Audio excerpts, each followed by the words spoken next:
Hello again everyone, and welcome to another one of my reviews. Today I'm going to be reviewing 3 films in one. So without further ado, some motherfuckers are always trying to ice skate uphill. I'm going to be reviewing the Blade trilogy. Sorry. Tongue twister there. But yeah, the first Blade movie came out in 1998, stars the great Wesley Snipes. I don't think they could have got anybody better to play the Blade character than Wesley Snipes. Maybe Michael Jai White, but I think Wesley Snipes made it his own. But yeah, it also stars Kris Kristofferson as his mentor Whistler, and also Stephen Dorff, what many might remember being a kid in the film The Gate. Looks pretty much the same as he did when he was a kid. You could tell it's the same guy, you know. But he does a great part in this as the bad guy Deacon Frost. But yeah, Blade, absolutely awesome, you know. One of the coolest vampire movies, stroke action, horror out there. Like I say, Wesley Snipes, they couldn't have cast any better than Wesley Snipes. But yeah, Blade's just, you know, the part in the nightclub at the beginning where the blood's coming down and he starts kicking all the vampires' asses, and they're all scared of him because he's the Daywalker. You know, he has all the strengths and none of the weaknesses except the first. Obviously, he has to take serum.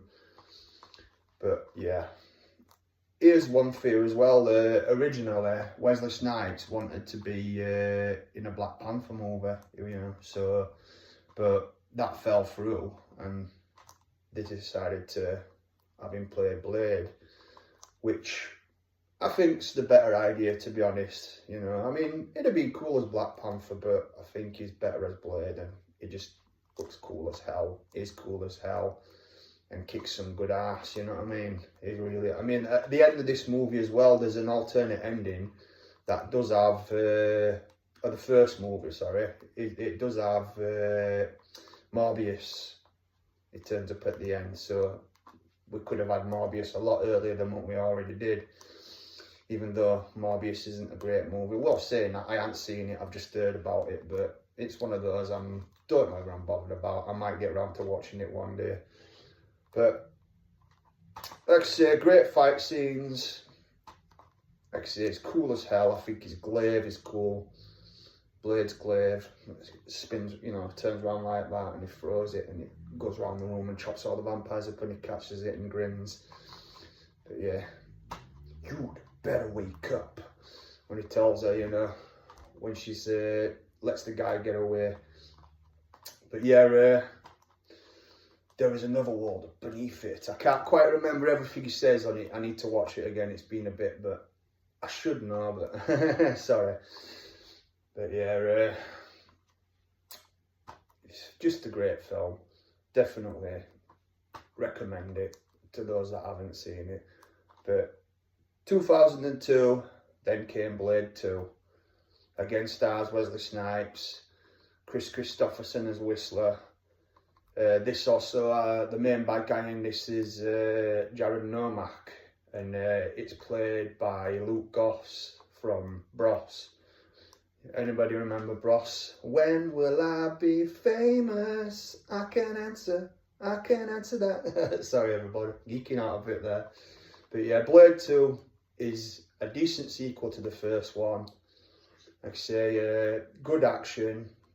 I think it's directed by the same guy who directed Hellboy, I think, or Hellboy 2. I don't know if he directed, but I think he directed one of them. But yeah, it's directed by the same guy, I think, and I say this time they're up against a vampire hybrid called Deacon Frost, and he's trying to turn everybody into crawlers like him. I think that's what they call them. But it turns out his dad, Damaskinos, is behind it all, and he created him. He's just an abomination, really, and technically he's just going around just, you know, killing everything he sees and turning them into like him, like. So it's up to Blade to sort it out and all that, and like I say, again, great action in it, probably picks up more than the first one for the action. Blade looks cool again. In this one, he's got a red inline to his leather jacket, which I think looks awesome. And his vest is a bit different on this one, like his black leather-like looking vest, like it's got the metal parts across here, like. In fact, that's more like similar to what he looks like in this movie. I love that look though. I love that front. That's an ace poster, is that vampire in background and Blade just kicking ass. But yeah, Blade 2, great film. Like I say, the Blade movies are just the top bollocks, absolute top bollocks. But next we've got 2004 Blade Trinity. That stars Wesley Snipes returning as the iconic character Blade. Chris Christopherson again, not in it as much this time because he gets killed off, but as Whistler. Then you've got Ryan Reynolds, as we all know, as Deadpool, and you've got Jessica Biel. They played the Night Stalkers in this film. Jessica Biel's character plays Whistler's daughter. The only problem with this movie is, it's got Triple H in it as well from WWE. He plays a funny vampire in it called Yako Grimwood. And it's got, I can't think of his name, but it's got the guy from Prison Break, Dominic Purcell, I think, is it? I think, yeah. And he plays Dracula in this, otherwise known as Drake. Big shape-shifting figure, turns into this big red beast type of like devil thing at the end of the movie when he fights Blade.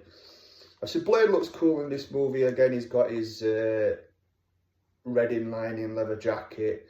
He has a bit more red in this movie. He's got a red sleeve top, and his vest just has the square silver thing here. But yeah, the problems with this were, I think the director had problems with Wesley Snipes, because I don't think Wesley Snipes were best pleased being sidelined by two other characters instead of him being the main character like I was in the first two movies. He were more kind of teamed up with the other two, and I don't think it worked for Wesley Snipes. Plus, there were rumours that Wesley Snipes stayed in his motorhome most of the time, where he was smoking weed and stuff, and he was being awkward, and he'd only come out for close-up shots, and he'd just send messages out as Blade. He'd call himself Blade. I mean, you never know what to believe 100%, but you know what I mean. I think I'd be annoyed too if I'm sidelined for two other people when it's my movie, you know what I mean? So, but again, it's a decent enough movie. I wouldn't go and say it's as good as Blade 1 and 2, but it's still decent enough, and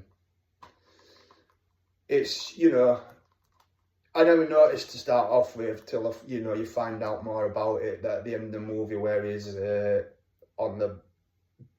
in the hospital when they bring him into the morgue and they're about to operate on him and his eyes opened up. It's CGI'd eyes, he wouldn't open his eyes. A bit shit, but you know, is what it is. Again though, there's decent action in the film. The storyline's not as good as the first two movies, but still, if you're going to go through them, you know, you include Blade Trinity. You know what I mean? I mean, technically it should have been just called Blade 3, but you know, I made Blade Trinity because it was about the Night Stalkers as well as him, and they were going to have a spin-off of the Night Stalkers, which I'm glad never happened. I don't think they're good enough to have their own movie. They were alright in the film, but having their own movie, it's a big no-no.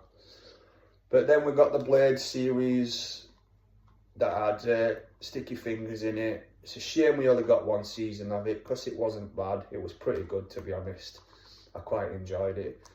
But, yeah, the action, I mean, it'd been better if Wesley Snipes had played him, but again, it wasn't too bad. It was enjoyable enough, and it kept the Blade nostalgia about it and all that. It carried on after Blade Trinity, like, so it's pretty much a Blade 4, but in TV form. But yeah, it's just a shame we never got more seasons to it after season 1. They just canned it and it were left well out, you know, way out. So, but yeah, that's Blade the series. And then for many years, they kept trying to get a 4th Blade out and it just wanted to be. So Marvel got the rights to it and they announced Mahershala Ali to be the new Blade about 5 years ago. I think it's over 5 years now and still nothing's happened, which I'm not complaining, to be honest. I'm, you know, kind of glad that they haven't rebooted Blade and give us a new Blade, because to me Wesley Snipes can do it still, and it proved it can do it when you know, those who've seen Deadpool and Wolverine, Wesley Snipes turned up in that and he looks awesome. He still looks the part. Still can play the character really well, you know. So, and the guy's he's in his 60s and still looks good for his age. So just give us more Wesley Snipes Blade, you know what I mean? I know Ryan Reynolds is fighting to get him a Logan style Blade send off in like a 4th movie, and I've heard that he's supposed to have signed for a handful more projects with Marvel after Deadpool and Wolverine, so hopefully we might see him in a future Avengers movie, maybe Avengers, if he's not in Doomsday, hopefully he's going to be in Secret Wars, fingers crossed, because Gambit's going to be in that, Channing Tatum's Gambit, so yeah. I just hope we get more Blade. There's only one Blade. There's only going to be one Blade, like he says, Wesley Snipes. You know what I mean? And motherfuckers are still trying to ice skate uphill. But yeah, Wesley Snipes. There's only one Snipes. There's only one Blade. And nobody else can take it on and do it as well as he does. So that, everybody, is my review of Blade. All 4, well, technically all 4 Blade movies, plus the series, because Blade's the best. And that's something else as well before I go. There was going to cross over Blade with another vampire series, the Underworld series with Kate Beckinsale. And they were going to do a movie where they crossed over, which I thought would have been cool as hell. That would have been awesome.